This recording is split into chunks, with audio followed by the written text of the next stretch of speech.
Hello everyone and welcome to the Premiere Pro, where you'll learn everything you need to know to go from a 100% beginner to a professional level video editor. We'll release at least one new tutorial every week, and if there's anything you'd like to see covered in the future, let me know in the comments.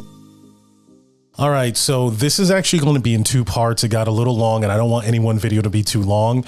So part one of the video is just basically going to show you how to time some of your audio, and part two is going to get a little bit deeper in and really to more of a complete edit and even some transitions. Okay, let's get started. In volume 3, I showed you how to trim your video and start editing on the timeline. So if you want to take a look at that video, there's a link in the description.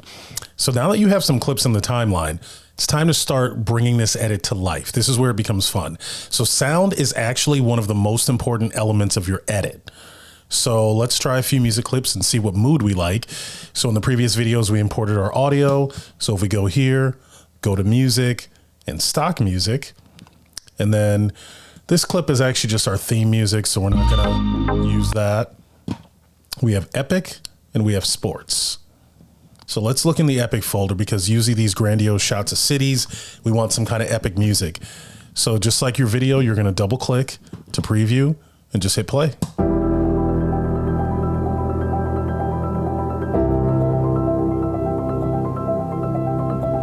And it would work the same if you wanted to set an in or an out point.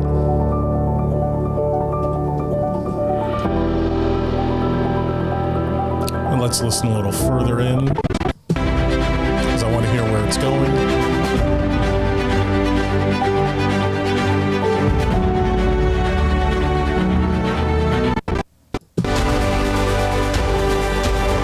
So yeah, that definitely gets pretty epic, but you don't want to just choose your first one. You want to compare it to others and make sure you're picking something that's going to be a good fit. So let's listen to the next one.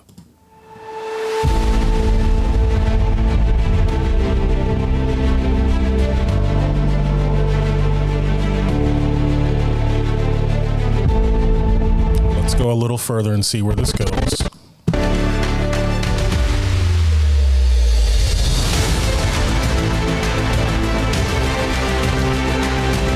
Now, if you hear, there was a nice dip about here.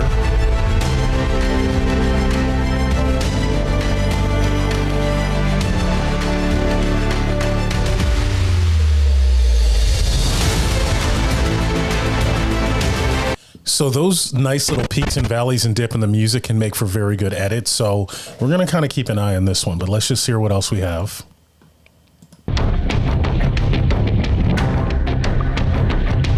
That was a little dark. That may not be the mood we're going for. Let's listen to the next one.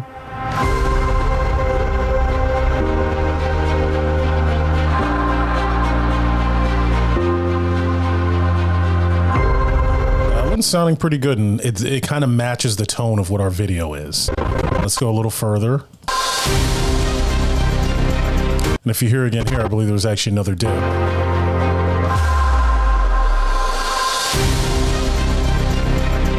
So this one's sounding pretty good. Let's just listen to the last one just to make sure.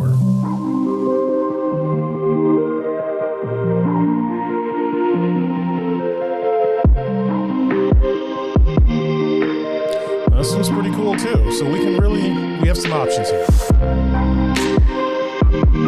And you know what, as much as I like the last one, I'm kind of liking this one. So why don't we just start with this? So if you happen to be on something else, again, you're going to double click.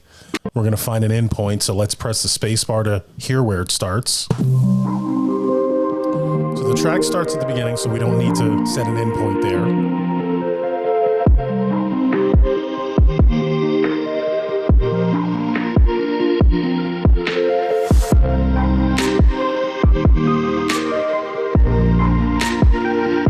So that's a pretty good one. So we're going to go. Now this is going to be how far you are into the track. This is going to be the length of the track from your in to your out point. Now we haven't set it in and out, so this is just basically the length of the entire track.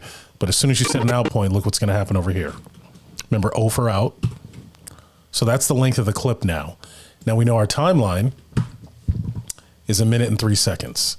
Same thing. This is the length to your out point, which is the last clip. This is the entire timeline. So basically we want to cover that 1 minute and 3 seconds. So I'm just going to kind of drag it out to about 1 minute and 3 seconds.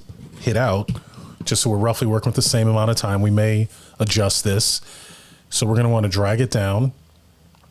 We can drag it to audio 1 here. Now, the first thing we're going to want to do before we even start timing this is we want to make sure our audio level is at a good place. Now, since no one's talking over it, we can have it at full volume. But a lot of these stock tracks, if you look, tend to be very hot. So that means that they're over modulating. They're over 0 decibels, which is what this meter shows you. This is your dB meter. Now, you don't ever want anything really at or over 0 decibels, and that's why it'll turn red. So let's see what happens here. So that's coming in pretty loud.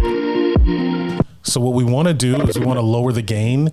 You really want your full volume gain to be between -12 and -6, and that's standard for broadcast. So there's a couple ways we can do this. You can hit this slider here. If you just hover over it with your mouse, once you see those arrows, it's going to show you the volume level at 0 dB. That means you're not adding, you're not subtracting. If you click it and pull down, you can actually start to pull it down by that level of dB. So if I pull this down -6.1, -5, that's how much it's going to cut. If I play it again, see how we've now extracted that down? Now there's another way I can do it. I'll hit Apple Z or Control Z to undo. And this is the way I kind of like to do this because, again, it's a little quicker. If you right click and hit audio gain, you bring up some options now. You can adjust gain by, so if I want to go down 6, I can just type in -6, hit enter, and it does the same thing. But now I can see that reflected in the waveform. And as an editor, you visually want to kind of have an idea what's going on with audio, because that's a way that you're going to make sure things that are correct and in sync and being cut properly. Having a reference for where your audio is becomes very valuable the more you edit. So I like to do it that way. And I'll undo again because there's even a quicker way you can get to that. If you just highlight this and hit the letter G, you're going to have that come back up, G standing for gain. Now, here's another thing. You can set your gain to a predetermined amount. You can normalize the max peak, meaning the loudest point will be at a certain level, or you can normalize all peaks to a certain level. So depending on what you're looking to get from your audio, you get a lot of control by doing this, more than just using the slider. So generally, if I'm just turning it down, I like to adjust the gain. So again, we'll do -6. We'll hit enter. Now it's a little lower. So the next thing I'm going to do here is I'm going to just look at how this looks with the music, see how it feels.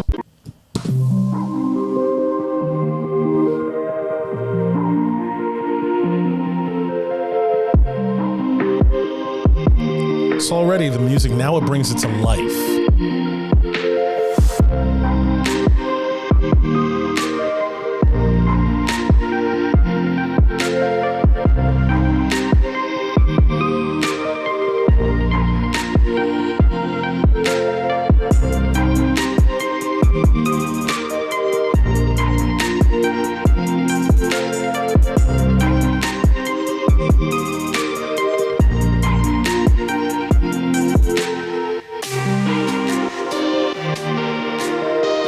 So now we've kind of gone from raw clips to something that looks like a finished product or closer to a finished product.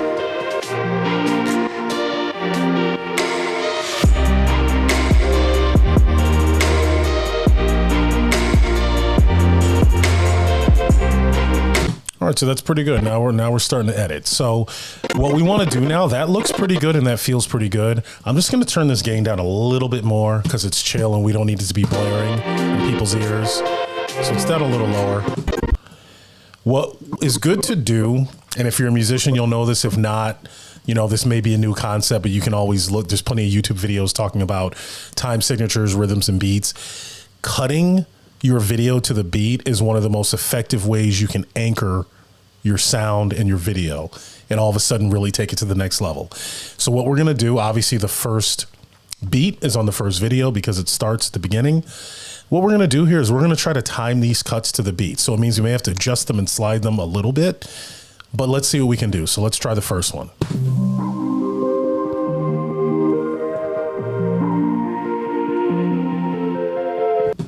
So right there is where that first kind of musical phrase ends. And if you look at that peak, see how right there you can hear it? That's the next beat. So what I'd like to do, I can highlight all of this, Just drag it to start right at that beat. And then I can just expand this out to the right. And now if you look, that cut is going to be on that beat. See that? So if I go back to the beginning,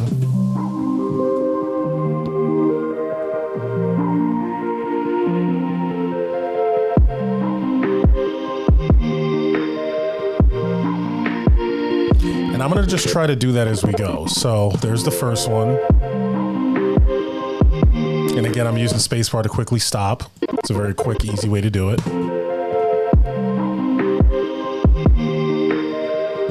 So there's the next beat. So we want our next cut there, right there. So remember I talked about how important it was to see the waveform? I can see that that's where the next big spike is in audio because it gets bigger right there. So that's where I'm going to time my next cut. So what I can do is I'll just highlight all of this. I'm going to drag it all together to the left. And then look at this. The next cut's going to be on that beat.